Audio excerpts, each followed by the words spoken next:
الحمد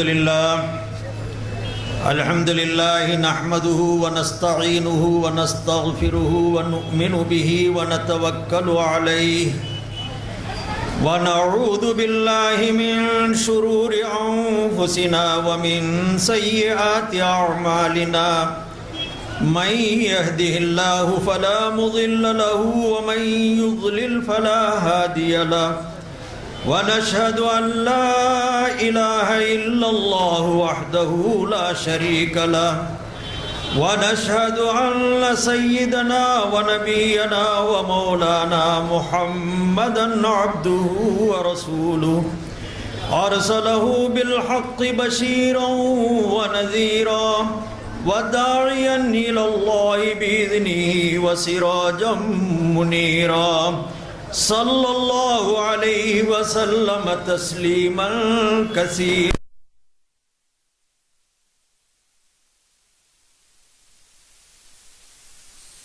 الرجيم بسم الله الرحمن الرحيم فما لكم في المنافقين فئتين والله أركسهم بما كسبوا أتريدون أن تهدوا من أضل الله ومن يضلل الله فلن تجد له سبيلا صدق الله العلي العظيم. கண்ணியத்திற்கும் மரியாதைக்கும் உரிய சங்கைமிகு கூட்டத்தின் தகுதி வாய்ந்த தலைவர் அவர்களே,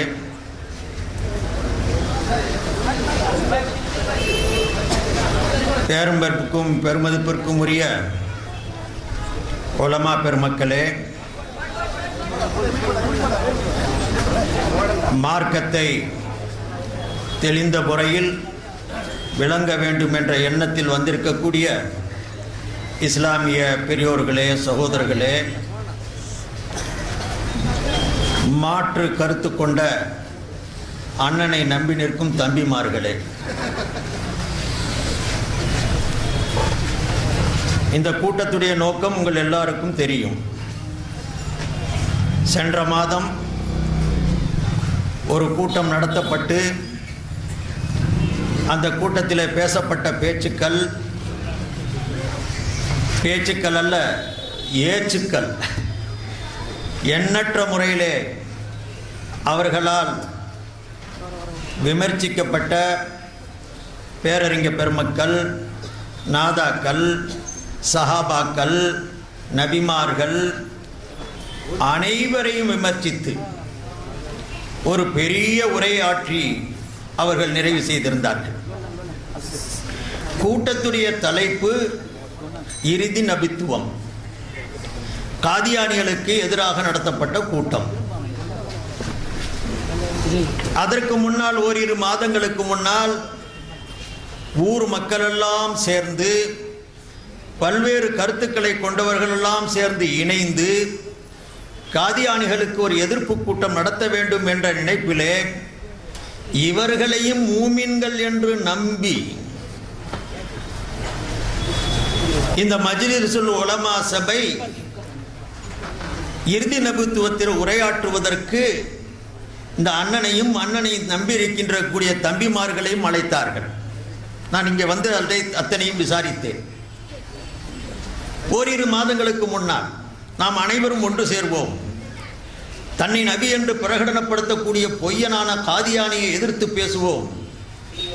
இந்த இனிய மார்க்கம் எம்பிரான் ஸல்லல்லாஹு அலைஹி வஸல்லம் அவர்களை கொண்டு இறுதி வருகிறது. இன்னொரு நபி இங்கே வரமாட்டான், சொல்லுகின்றவன் புத்தி சுவாதீனமற்றவன் என்பதை மக்களுக்கு எடுத்து சொல்லுவோம், வாருங்கள் என்று அழைத்த பொழுது இவர்களெல்லாம் சொன்னார்களாம், உங்களோடு இணைந்து நாங்கள் வருவதற்கு ஆயத்தமில்லை,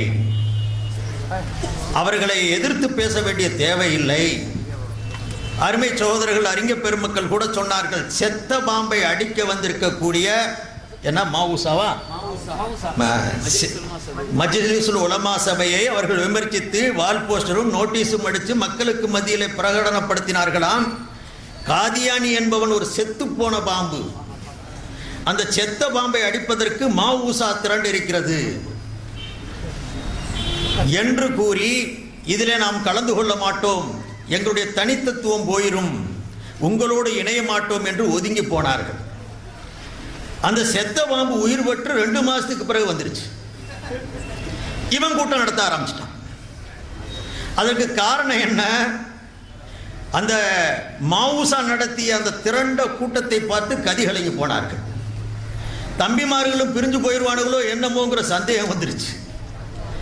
இந்த கூட்டத்தை நம்பி நம்ம இருக்கிறோமே, இவர்கள் எல்லாம் சேர்ந்து அங்கே போய் மாறி போயிடுவாங்களோ கூடிய இந்த பயம் வந்த உடனே 2 மாசம் 3 மாசத்துக்கு பிறகு சென்ற மாதம் ஒரு கூட்டத்தை நடத்தி அதில் பெரும் ஆர்ப்பாட்டங்களும் அமர்க்களங்களும் செய்து முடித்திருக்கிறார்கள். அருமை சகோதரர்களே, நான் கூட உங்களுக்கு முன்னால் வாசித்த ஒரு ஆயத்தை ஏன் தேர்ந்தெடுத்தேன் என்று சொன்னால், இவர்களுடைய இந்த காதியானி எதிர்ப்பு கூட்டம் என்று சொல்லி அறிஞர் பெருமக்களை சாடினார்களே போன்ற மாதம் அதை சீடியாக அவர்கள் பிரிண்ட் செய்து கொடுத்திருக்கிறார்களே, அதில் முதலில் காரி சுதைசி என்று நினைக்கிறேன், அவர் இந்த ஆயத்தை தான் ஓதி காட்டியிருக்கிறார். அந்த ஆயத்தை பிடித்து தான் அவருடைய சீடியை பரப்பியிருக்கிறார்கள். பேச்சுடைய துவக்கம் அண்ணனுடைய பேச்சு, அவரை சார்ந்திருக்கக்கூடியவரை பேச்சு. அண்ணன்கிறது நான் அடைமொழியா சொல்றேன், மரியாதையா சொல்றான்னு என் மேல கோவிச்சிடாதீங்க. ஒரு அடைமொழி என்ற பெரிய அண்ணன் கடைசியா தஜ்ஜால் வருவான். நான் சொல்றேன் அந்த ஆயத்தெல்லாம், அந்த ஹதீசுகளையும் சொல்றேன் நான் உங்களுக்கு. இதெல்லாம் சின்ன அண்ணமா இருக்க, சன்னஞ்சன்னமா வருவானுங்க, பின்னால பெரிய ஆள் வருவான். அருமை சகோதரர்களே, அந்த சீடியுடைய துவக்கத்திலே இந்த ஆயத்தை தான் ஓதி காட்டப்பட்டிருக்கிறது அல்லது பதிவு செய்யப்பட்டிருக்கிறது. அதில் என்ன அந்த ஆயத்திலே அல்லாஹ் குறிப்பிடுகிறான், அது இந்த மாவுசாவை பற்றி மஜ்லிஸுல் உலமா சபையை பற்றி பார்த்து சொன்னதை போன்று எனக்கு படுகிறது. இந்த முனாஃபிக்குகளை போய் மூமின்களா நீங்க நினைச்சிருந்திருக்கிறீங்களே, உங்க கூட்டத்துக்கு இவர்களை போய் அழைச்சிருக்கிறீங்களே, சில பேர் அழைக்கலாம் சில பேர் அழைக்க வேண்டாம்னு சொல்லி விதர்ப்பப்படுற அளவுக்கு இவங்க ஈமான் உள்ள கூட்டமா? இது முனாஃபிக்கான கூட்டமாச்சே. இந்த கூட்டத்தில் உங்களுடைய கூட்டத்தோடு இணைந்து காதியானிகளுக்கு முரணாக பேசுவதற்கு ஏன் அழைத்தீர்கள் என்று கேட்பதை போன்று இந்த திருவசனம் அமைகிறது. ஃபமாலக்கும் ஃபில் முனாஃபிகீன ஃபிஅத்தைன், இந்த முனாஃபிகீன்களுடைய விஷயத்திலே இருகூறாக இரு சாராராக ஏன் பிரிந்தீர்கள்? இவர்களை மூமின் என்றா நம்பினீர்கள்? வல்லாஹு அர்கஸஹும் பிமா கஸபு, இவர்களுடைய செயல்பாடுகளின் காரணத்தினால் அல்லாஹ் இவர்களை தலைகீழாக கவிழ்த்து வைத்திருக்கிறான். இப்படிப்பட்டவர்களை போய் நீங்கள் அழைக்கிறீர்கள், இருகூறாக பிரிகிறீர்கள், மூமின் என்று நினைக்கிறீர்களா? இவர்களையும் உங்களுடைய மாவூசாவில் இணைத்து மூமின்களை போன்று மக்களுக்கு மத்தியில் வெளிப்படுத்தவா விரும்புகிறீர்கள்? அதுரீதுன அன் தஹ்து மன் அதல்லல்லாஹ், அல்லாஹ் யாரை வழிகேட்டிலே ஆக்கி வைத்திருக்கிறானோ அவர்களை நேர்வழியின் பக்கம் கொண்டு வரவா விரும்புகிறீர்கள்? அல்லாஹ் யாரை கெடுத்து விட்டானோ அவர்களுக்கு நீங்கள் வழி கொடுக்க முடியாது என்று இந்த திருவசனம் கூறுகிறது. மாவூசாவிற்கு இந்த கூட்டத்தை பற்றி எடுத்து சொன்னதை போன்று இந்த வசனம் அமைகிறது. சகோதரர்கள், நபியுடைய காலத்தில் இருந்த முனாஃபிக்கீன்களை சொல்லப்பட்ட இந்த வசனம்தான் இக்கால முனாஃபிக்களுக்கும் இது பொருந்துகிறது என்ற வகையிலே தான் அவர்களே தங்களுடைய சீடியுடைய துவக்கத்தில் இதை பிரிண்ட் செய்திருக்கிறார்கள் நினைக்கிறேன். அருமை சகோதரர்களே, நபி இறுதி நபி, காதியானி பொய்யன், இதுக்கு வசனங்களை சொல்லு, ஆயத்துக்களை சொல்லு, ஹதீசுகளை எடுத்து சொல்லு, அறிவார்ந்த ஆர்குமெண்ட்டுகளை எடுத்து சொல்லு. அதை விட்டுட்டு இந்த காதியானி தோன்றியதற்கு என்ன காரணம்னா அவங்க சொல்றாங்க, நான் சுருக்கத்தை சொல்றேன், அதையே எடுத்து சொல்லிக்கிட்டு இருந்தா நான் சொல்ல வேண்டிய கருத்தை சொல்ல முடியாம போயிடும். இவர்கள் பேசிய, இவர் அண்ணனாக இருந்தாலும் சரி, அவர் ஷம்சுத்தோஹா ரஹ்மானியாக இருந்தாலும் சரி, இவருடைய பேச்சின் மொத்த சுருக்கம் என்ன வந்ததுன்னு சொன்னா, காதியானி போன்ற பொய்யர்கள் உருவாவதற்கு காரணம் இந்த அனபி ஷாபி அம்பலி மாலிகி, இந்த தக்லீது தான், இமாம்களை ஏற்றுக்கிட்டது தான். அதே போன்று தசவுஃப் என்ற ரீதியில் இருக்கக்கூடிய தசவுஃபுடைய அறிஞர்கள், தரீக்கா என்ற வழிமுறைகள், இந்த தக்லீதும் தரீக்காவும் சேர்ந்ததுனால தான் காதியானி வந்தான்.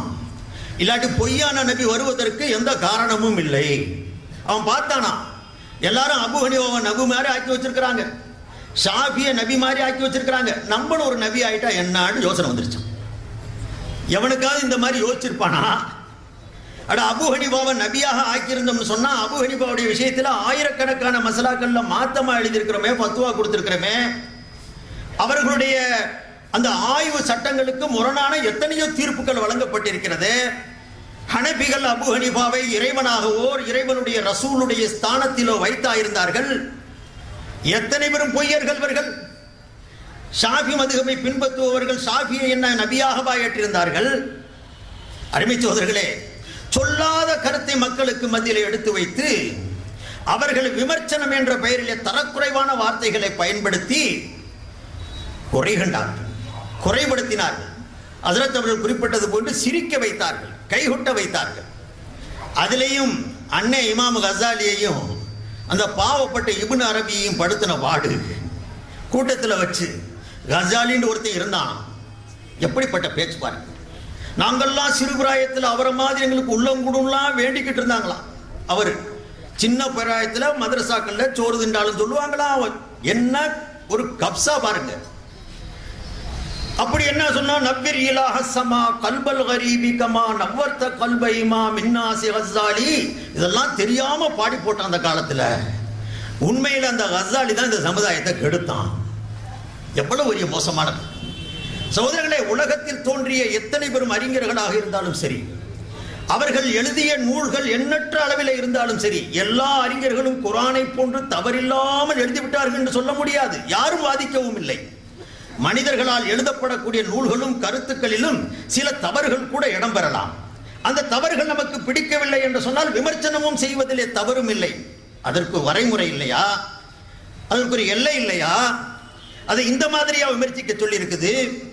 மடையன்ட்டு அறிவு கட்டவன் என்று சொல்லி, ஒன்னும் தெரியாதவன் சொல்லி, காபீர் என்று சொல்லி, ஷைத்தான் என்று சொல்லி, அவர்கள்லாம் இந்த ஒரு சின்ன சிறிய செய்த தவறுகளுக்கெல்லாம் ஷைத்தான்டா உடனே எவ்வளவு பெரிய ஷைத்தான் சொல்றது? உன்னுடைய நூல் பூராமே தவறுகளால நிறைஞ்சிருக்குதே. நான் இன்ஷா அல்லாஹ் அது ஒரு சில உதாரணங்களை உங்களுக்கு முன்னால காட்டுறேன். காஜா ஹஜ்ரத் உங்களுக்கு எடுத்து காட்டினாங்க குர்ஆன்லயே எப்படி கை வச்சிருக்கிறாங்கன்னு சொல்லி. அருமை சகோதரர்களே, பெரியவர்களை விமர்சித்து இத்தனை மோசமான கருத்துக்களை பரப்ப வேண்டிய என்ன தேவை இருந்துச்சு? அதை தவிர இவர்களுக்கு பேசவே தெரியாது. இந்த இமாம்களை விமர்சிக்கிறதும் பெரியார்களை விமர்சிக்கிறதும் ஹஜ்ரத் குறிப்பிட்டது கொண்டு இப்ப ஆட்டை கடிச்சு மாட்டை கடிச்சு சஹாபாக்களை விமர்சித்து நபியையே விமர்சிச்சாச்சு. உண்மையில இதெல்லாம் கியாமத்துடைய அடையாள சோதர்களே. இறுதி நாளையில இப்படி வரும்னு நபிகள் நாயகம் ஸல்லல்லாஹு அலைஹி வஸல்லம் சொல்லியிருக்காங்க. இவங்க அட்ரஸ் எல்லாம் முழுக்க ஹதீஸ்ல இருக்குது. இவர்களை பத்தி பூரா அல்லாஹும் அல்லாஹ்வுடைய ரசூலும் சொல்லி காட்டியிருக்கிறாங்க. திருமதி ஷரீஃப்ல ஒரு ஹதீஸ் வருது. நபி ஸல்லல்லாஹு அலைஹி வஸல்லம் சொன்னாங்க, என் சமுதாயத்தில் ஒரு 15 விதமான குணங்கள் வந்துருச்சுன்னா, மோசமான சூழ்நிலையில பாரு, புயல் காற்று அடிக்கும், நிலநடுக்க ஏற்படும், உருமாற்றங்கள் ஏற்படும், கடல் கொந்தளிப்பு ஏற்படும், கியாமத்து ஏற்படுவதற்குண்டான முன்னறிவிப்புகள் இவை. அந்த 15 குணங்கள் எனது சமுதாயத்தில் ஏற்பட்டுருச்சுன்னு சொன்னா கியாமத்து நெருங்கிக்கிட்டு இருக்குன்னு விளங்கிக்க ஸல்லல்லாஹு அலைஹி வஸல்லம் சொன்னாங்க. அந்த 15 நான் சொன்னா ரொம்ப நேரம் ஆயிடும். சுருக்கமா சொல்லி அந்த 15ல 15ஆவதாக, மற்றதெல்லாம் சொன்ன நேரமாகும். ஹஜ்ரத்மார்கள் அடிக்கடி இந்த ஹதீஸை சொல்லியும் இருப்பாங்க. ஸல்லல்லாஹு அலைஹி வஸல்லம் அதில் சொல்லும் பொழுது சொன்னாங்க, பொது சொத்தெல்லாம் அபகரிக்கப்படும், கபலீகரம் செய்யப்படும். அதில் அண்ணே ஸ்பெஷலிஸ்ட். அதெல்லாம் எந்த சந்தை கேட்டு பாருங்க, தமுமுகவுக்காரங்க அவங்க சொல்லுவாங்க, அல்லது பாக்கரை கேட்டு பாருங்க அவர் சொல்லுவார், அல்லது ஜாக்க கேளுங்க சொல்லுவாங்க, மாக்க கேளுங்க சொல்லுவாங்க, கடையில் உள்ள டிஎன்டிஜியை கேளுங்க சொல்லுவாங்க, எம்எம்ஜியை கேளுங்க சொல்லுவாங்க. இப்ப என்னமோ டிஎம்ஜி அந்த ஜி இந்த ஜின்னு நிறைய ஜிக்கள் வந்திருக்குது. அவங்கள கேளுங்க. இது பொருளாதாரத்தில் சுருட்டுறது எந்த அளவுக்கு அன்னை ஸ்பெஷலிஸ்ட்னு தெரியும். நம்ம அந்த விஷயத்துக்கு போகல, தனிப்பட்ட பிரச்சனை அது அவங்களுக்குள்ள நடந்துட்டு போகுது. ஆனா ஹதீஸ்ல அடையாளமா காட்டப்பட்டிருக்குது, பொதுசா வழங்கி சொத்தை சுருட்டி சொந்தமாக்கிடுவான். ஸல்லல்லாஹு அலைஹி வஸல்லம் சொன்னார்கள், இதா கானல் மக்னமு துவலன் வல் அமானத்து மக்னமன் வஸ் ஸகாத்து மக்ரமன். நீளமான ஹதீஸ். அதுல ஸல்லல்லாஹு அலைஹி வஸல்லம் சொன்னாங்க, அடையாளத்துல ஆண்கள்லாம் மனைவி தாசர்களா போவாங்க, பொண்டாட்டி பேச்சுக்கு அடங்குறவனா மாறுவான், தாயை துன்புறுத்துவான். இதெல்லாம் செய்ய வச்சு விட்டாங்க இந்த ஆளுங்க. அப்படித்தான் ஆச்சு. எத்தனை தாய்மார்களுக்கு செலவுக்கு கொடுக்காம பட்டினியா போட்டுக்கிறாங்க இவங்களுடைய கொள்கையில இல்லைங்கிற காரணத்தினால சகோதரர். தனது சொந்த தாய்மார்களையும் தந்தையர்களையும் சிம்சப்படுத்துறதுல இந்த கூட்டம் மாதிரி வர கூட்டம் இருக்க முடியாது. குர்ஆன் சொல்லுது வஸாஹிபுஹுமா ஃபித் துன்யா மஅரூஃபா. தாய் தந்தைகள் காஃபிரா இருந்தா கூட உலக விஷயத்துல நல்ல முறையில் நடக்கணும்னு குர்ஆன் நமக்கு படித்து கொடுக்குது. தர்காவுக்கு போயிருச்சான், அவுலியாக்களை நம்பிருச்சான், அதுக்காண்டி செலவுக்கு காசு இல்ல, பட்டினி கடை, கஷ்டப்படுத்து. இது நபிகள் நாயகம் ஸல்லல்லாஹு அலைஹி வஸல்லம் முகவரியை காட்டினாங்க, யாருன்ட்டு சொல்லி காட்டி இருக்கிறாங்க. அக்க உம்மஹு வ பர்ர சதீகஹு வ ஜஃபாபாஹு. நண்பர்களை ரொம்ப நல்லறம் செய்வார்கள், நண்பர்களுடனே பெற்ற தந்தைய தூரமா வச்சிருப்பான், இணங்கி போக மாட்டான். ஸல்லல்லாஹு அலைஹி வஸல்லம் சொன்னார்கள் வர்தஃபாத்தில் அஸ்வாத்து ஃபில் மசாஜிதி. மஸ்ஜிதுகள்ல கூச்சலும் குழப்பமும் அதிகரிக்கும். கியாமத்துடைய அடையாளங்கள்ல ஸல்லல்லாஹு அலைஹி வஸல்லம் எண்ணி சொல்லி ஒரு நீண்ட பட்டியலை கொடுக்குறாங்க சகோதரர்களே. 15வது ஒரு வார்த்தை சொல்லியிருக்கிறாங்க, வலஅன ஆகிரு ஹாதிஹில் உம்மத்தி அவ்வலஹா. இந்த 14 அடையாளமும் இருக்குது, 14 அடையாளமும் வந்திருக்குது. 15வது அடையாளம் இந்த கூட்டத்தை முழுக்க தோல் உரிச்சு காட்டுறது மாதிரி அடையாளம். என்ன அர்த்தம்? அதற்கு மாதிரி இருக்கிறாங்க, கேட்டு பாருங்க. இந்த சமுதாயத்தில் பின்னால் வருபவர்கள் முன்னால் வந்தவர்களை ஏசுவார்கள், பேசுவார்கள், விமர்சிப்பார்கள். 15வது அடையாளம் பட்ட பகல்ல பட்டவர்த்தனமா சொல்லதை போன்று ஸல்லல்லாஹு அலைஹி வஸல்லம் சொன்னாங்க, வலஅன ஆகிரு ஹாதிஹில் உம்மத்தி அவ்வலஹா. இந்த உம்மத்திலேயே கடைசியில வர்றவன், வரக்கூடியவர்கள் முன்னால் சென்றவர்களை. யார் முன்னால போனவங்க? யாருங்க முன்னால போன? கஸாலி போயிட்டாரு, இப்னு அரபி போனாரு, சஹாபாக்கள் போனாங்க, இமாம்கள் போனாங்க, தக்லீத் செய்த எண்ணற்ற கோடான கோடி அறிஞ பெருமக்கள் சொன்னாங்க. போனவங்க அத்தனை பேரையும் விமர்சனம், ஏச்சு, நையாண்டி, பேச்சு.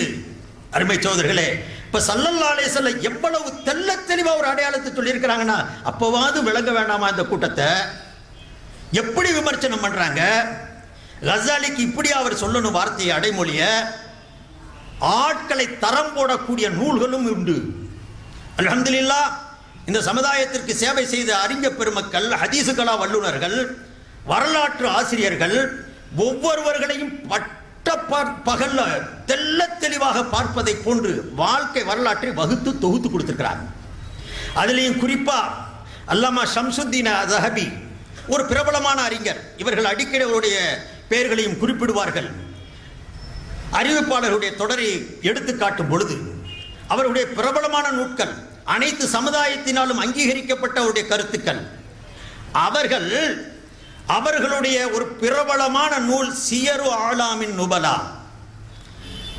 பெரியவர்களுடைய வாழ்க்கை வரலாறு, முன்னோர்களுடைய வாழ்க்கை என்ற ஒரு நூலை பல பாகங்களிலே அவர் தொகுத்து, அதிலே ஒரு பாகத்தில் இமாம் கஸாலி அவர்களை பற்றி அவர் என்ன சொல்லியிருக்கிறார் என்பதை நான் குறிப்பிட்டு காட்ட விரும்புகிறேன். நீண்ட நெடிய அவருடைய விமர்சனத்தை கொடுக்கிறார்கள். அவருடைய வாழ்க்கை வரலாறு, அவர்கள் எழுதிய நூல்கள், அவர்கள் சொன்ன கருத்துக்கள், எண்ணற்ற பல விஷயங்களை விமர்சித்ததற்கு பிறகு அவர்கள் துவக்கமாகவும் இறுதியாகவும் சொன்ன அந்த வார்த்தையை மட்டும் உங்களுக்கு நான் சொல்ல விரும்புகிறேன். என்ன சொன்னார்கள்? கஸாலி யாரு? சியரு ஆலாமின் நுபலாவில் 19வது பாகத்தில் 322வது பக்கத்தில் எழுதுறார். சியரு ஆலாமின் நுபலாவுடைய 19வது பாகம், அதுல 322வது பக்கத்தில் ஷம்சுத்தீன் ஸஹபி பிரபலமான ஹதீசுகளா வல்லுனர், மக்களை எடை போடக்கூடியவர், மார்க்கம் சொல்லுபவரை அவர் எடுத்து எழுதக்கூடியவர். அவர் இமாம் கஸாலியை பற்றி எழுதும் பொழுது அல் கஸாலி அஷ்-ஷைக் அல் இமாம் அல் பஹர், அல்லாஹு அக்பர், அஷ்-ஷைக் பெரியார், அல் இமாம் தலைவர், அல் பஹர் கடல். அவர் சொல்லக்கூடிய வார்த்தைக்கு இவர் சொல்றாரு, ஒன்றும் தெரியாதவன். கஸாலிக்கு ஒன்றும் தெரியாது, இவருக்கு தான் எல்லாம் தெரிஞ்சிருக்குது.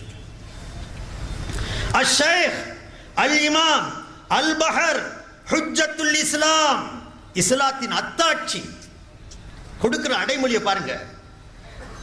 உஜூபத்து ஜமான், உலகத்திலேயே வினோதமான அறிஞர், ஆச்சரியம் கொள்ளத்தக்க அளவிற்கு அறிவு படைத்தவர். உஜூபத்து ஜமான் சொல்லிட்டு அதுக்கு பிறகு ஒரு பேரை சொல்றார். ஜைனுத்தீன் அபு ஹாமித் முஹம்மது இப்னு முஹம்மது இப்னு முஹம்மது இப்னு அஹ்மது தூசி அஷ்-ஷாஃபிஈ அல்-கஸாலி. அதுக்கு பிறகு ஒரு பேரை சொல்றார். இத்தனை அடைமொழிகள் சிறப்புக்கு அவருடைய சிறப்பு சேர்க்கும் விதமாக எடை போட்டு காட்டக்கூடிய பேரறிஞ பெருமக்களால் வர்ணிக்கப்பட்டவர், புகழப்பட்டவர். சாதாரண அடைமொழியா ஷேக் என்று சொல்வதும், இமாம் என்று சொல்வதும், பஹர் என்று சொல்வதும், ஹுஜ்ஜத்துல் இஸ்லாம் என்று இஸ்லாத்தின் அத்தாட்சி என்றவர்களுக்கு அடைமொழி தருவதும். அருமை சகோதரர்களே, அதோடு அல்ல, சாஹிபு தசானீஃபி எண்ணற்ற நூல்களுக்கு சொந்தக்காரர். 200க்கும் அதிகமான இஸ்லாமிய நூல்களை தொகுத்து கொடுத்தவர். மார்க்கத்திற்கு ஒரு கலங்கரை விளக்காக இருந்தவர்கள், தெளிவான அளவுகோலாக இருந்தவர்கள். வஸ்ஸகாவுல் முஃப்ரித் பிரமாதமான அறிவுக்கு சொந்தக்காரர் என்று சொல்லிவிட்டு இறுதியாக சொல்லும் பொழுது ஃபரஹிமல்லாஹு அல் இமாம் அபா முஹம்மதின் ஃபஐன மிஸ்லுஹு ஃபி உலூமிஹி வ ஃபலாயிலிஹி வலாக்கின் லா நத்தஇ இஸ்மத்தஹு மினல் கலத்தி வல் ஹதை. இதங்க சரியான விமர்சனம். எண்ணற்ற நூல்களுக்கு சொந்தக்காரர், இத்தனை பெரும் சிறப்புக்கு உரியவர்தான்.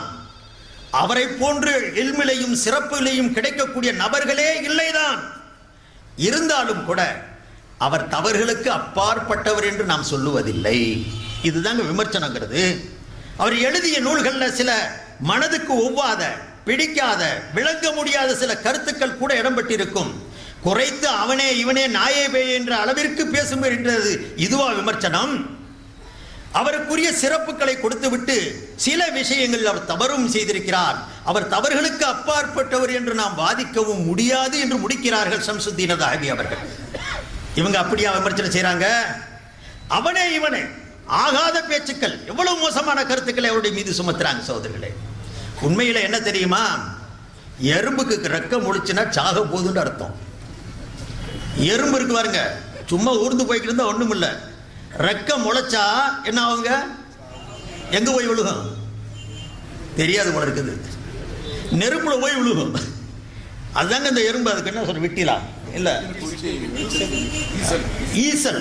ஈசல்னு சொல்றோம் பாருங்க. ஈசல் என்ன? அது எறும்பு தான். ரெக்கம் முளைச்ச உடனே என்னவாகும்? பறந்து போய் நெருப்புல விழுகும். அதனால எறும்புக்கு ரெக்கம் முளைக்குது, ரொம்ப உயரமா பறக்குதுனால எங்கேயும் போய் நெருப்புல விழுக போகுது, சாக போகுது, அழிய போகுதுன்னு அர்த்தம். ஆனால் அழிவுக்கு எப்போ இருக்குன்னு நம்ம சொல்ல முடியாது. அதுக்கு அல்லாஹ் முடிவு வச்சிருப்பான். அரபிய கவிஞர் சொல்றான், وَإِذَا مَا أَرَادَ اللَّهُ إِهْلَاكَ نَمْلَةٍ سَمَتْ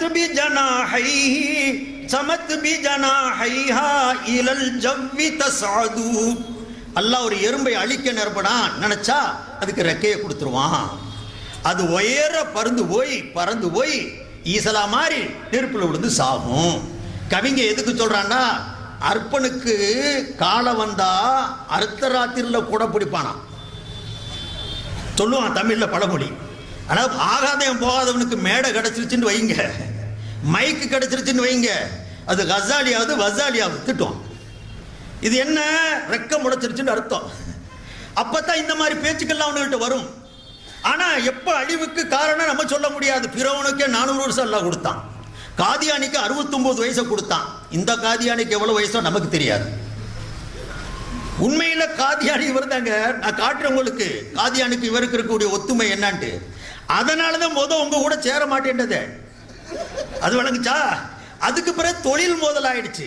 என்னடா அந்த காதியானி பெரிய ஆளா போயிடுவானோ என்னமோட்டு இந்த காதியானி கிளம்புனது. வேற எந்த காரணமும் அல்ல. இது என்ன தக்லீது செஞ்சதுனாலே அவன் வந்தான் காதியானி? காதியானி தக்லீதுனால உண்டானவனா?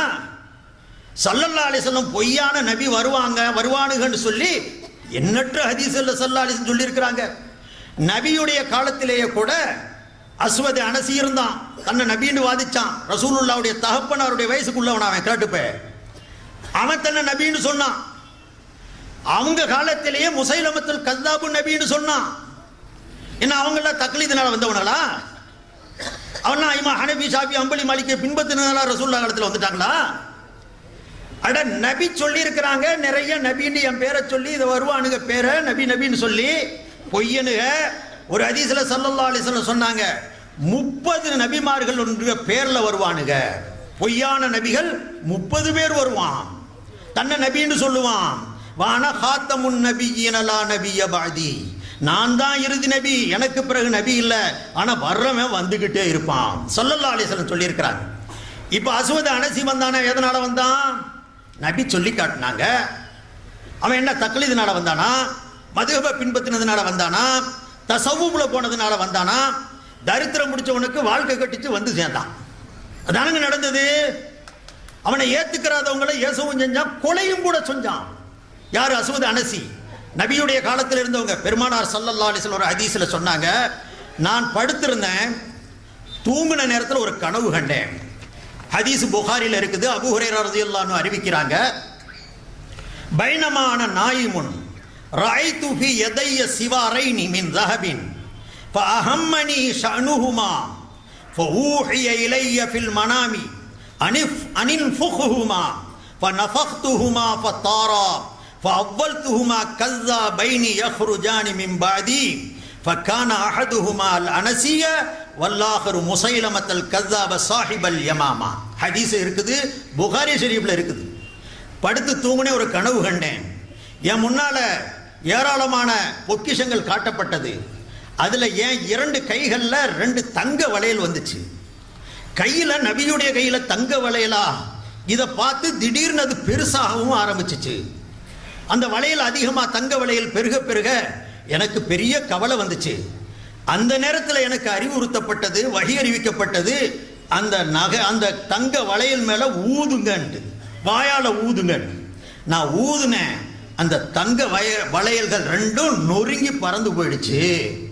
இதை சொல்லிட்டு ஸல்லல்லாஹு அலைஹி சொன்னாங்க, நான் கனவுல பார்த்த தங்க 2 வளையல் இருக்குதே, ஒன்று அஸ்வத் அனசி என்று பொய்யான நபி என்று வாதிக்கக்கூடியவன், இன்னொருத்து முசைலமத்தில் கத்தாப் என்று சொன்ன பொய்யன். இந்த 2 பேரும் நபியுடைய காலத்திலே தன்னை நபி என்று பிரகடனப்படுத்தியது ஸல்லல்லாஹு அலைஹி வஸல்லம் இப்படி உணர்த்தினாங்க. அல்லாஹ் காட்டி கொடுத்தான்.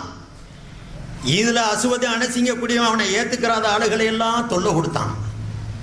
எது வரைக்கும் சொன்னா, இந்த அஸ்வத் அனசிங்க கூடியவன் யமனுடைய தேசத்துல சன்னாவுடைய அந்த தலைநகரத்தில் இருந்தான். வரலாற்றில் எழுதுறாங்க, அந்த பகுதியில் இன்னொன்னையும் நல்லா விளங்கிக்கங்க, எவன்லாம் நல்லா பேசுறான், வாயடிக்கிறான் பாருங்க, அவன் தான் அபாயகரமான ஆளு.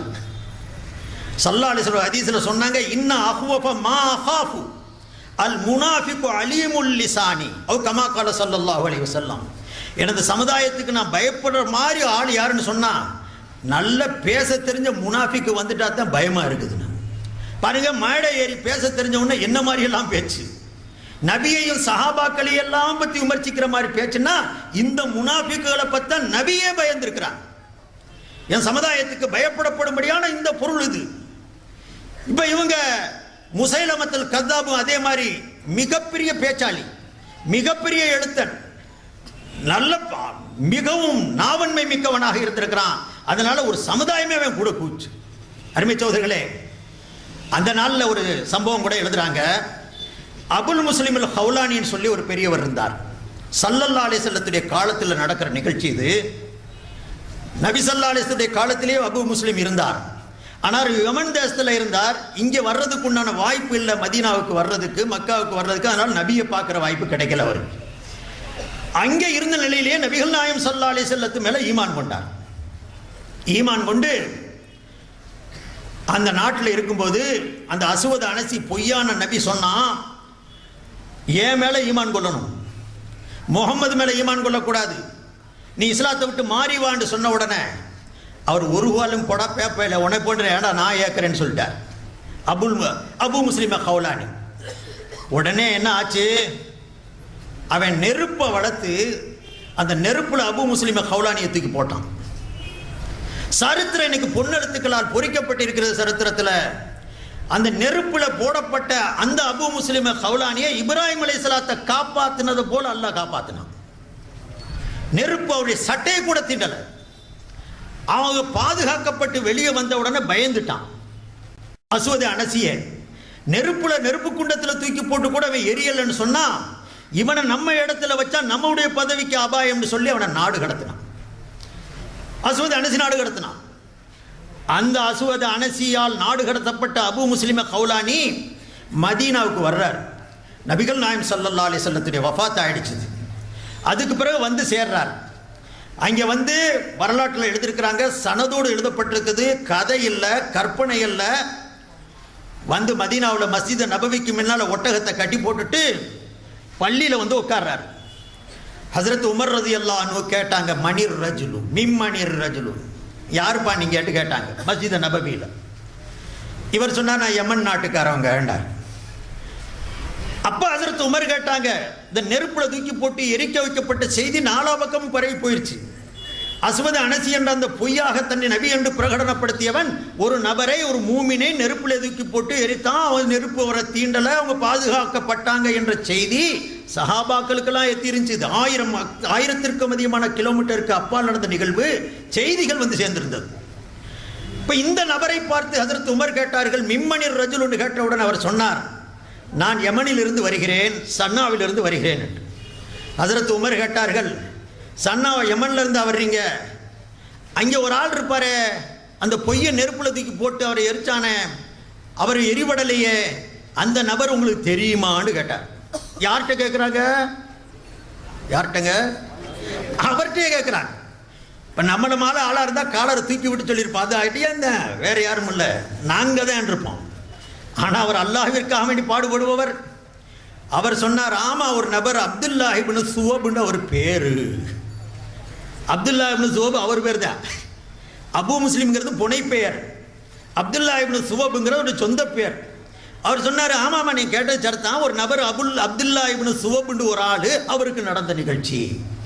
ஹஸரத் உமர் அல்லாஹு அக்பர், அவருடைய உள்ளங்கள் ஞான கடலால் நிறைந்தது. அல்லாஹுடைய புறத்திலிருந்து அவர்களுக்கு பல அறிவிப்புகள் போடப்பட்டது. இல்ஹாம் என்று சொல்லுவார்கள், இல்ஹாம் என்று சொல்லுவார்கள், உதிப்புக்கள். சரியாக அவர்கள் சிந்திப்பார்கள் ஒரு விஷயத்தை பற்றி. அப்பொழுது சொன்னார்கள், அன்சுதுக பில்லாஹி அன்த ஹுவ, அல்லாஹ் மீது சத்தியமிட்டு கேட்கிறேன், நீங்க தான் அந்த அபு முஸ்லிம். அல்லாஹ் அக்பர். சத்தியமிட்டு கேட்டவுடன் அவர் சொன்னார், ஆமாம் நான் தான் அவர், நான் தான் என்று சொன்னவுடன் அவரை அழைத்து கொண்டு அழுது கட்டிப்பிடித்து அபூபக்கர் ரலியல்லாஹு அன்ஹு முன்னால் உணர்ந்து அமர்த்த செய்து, அல்ஹம்துலில்லாஹில்லதி லம் யுமித்னி ஹத்தா அராஹு, அல்லாஹ்வுக்கே எல்லா புகழும், இந்த சமுதாயத்தில் இப்ராஹிம் அலைஹிஸ்ஸலாத்தை போன்று காட்சி எடுத்து ஒரு நபரை, இப்படி இருந்த நபரை கண்ணுக்கு காட்டுவதற்கு முன்னால் எனக்கு மௌத்தை தரவில்லையே, அந்த அல்லாஹ்வை நான் புகழுகிறேன் என்று ஹஸரத் உமர் இப்னு கத்தாப் ரலியல்லாஹு அன்ஹு சொன்னார்கள். அருமை சகோதரர்களே, வரலாறு நிறைய இருக்கிறது. நபிகளார் காலத்திலே அஸ்வத் அனசியும் இருந்தான், முஸைலமத்து கஸாபும் இருந்தான். நபியுடைய காலத்திற்கு பின்னாலும் கூட துலைஹா என்றவரும் நபி என்று சொன்னார், பின்னால் ஒரு முஸ்லீம் ஆனார். சஜாஹ் பின்த் ஹாரிஸ் என்ற பொம்பளையும் சொன்னா தன்னை நபி என்று, பின்னால மாறினாங்க, அவங்க இஸ்லாம் ஆனாங்க. சொல்ல வந்ததுடைய நோக்கம், நபி என்று விவாதிக்க, தன்னை சொல்லுவதற்கு, வாதிப்பதற்கு, அல்ல நபி என்று தன்னை பிரகடனப்படுத்துவதற்கு தக்லீது காரணம் அல்ல, தஸவ்வுஃபு காரணம் அல்ல. யாருடைய இயல்பை அல்லாஹ் மாற்றி வைத்திருக்கிறானோ, நரகவாதி என்று யார் அல்லாஹ் தீர்மானித்திருக்கிறானோ, அப்படிப்பட்டவர்களை தன்னை தானே நபி என்று பிரகடனப்படுத்தக்கூடிய சூழ்நிலை அல்லாஹ் ஏற்படுத்தி விடுகிறான், அவர்கள் செய்து விடுகிறார்கள்.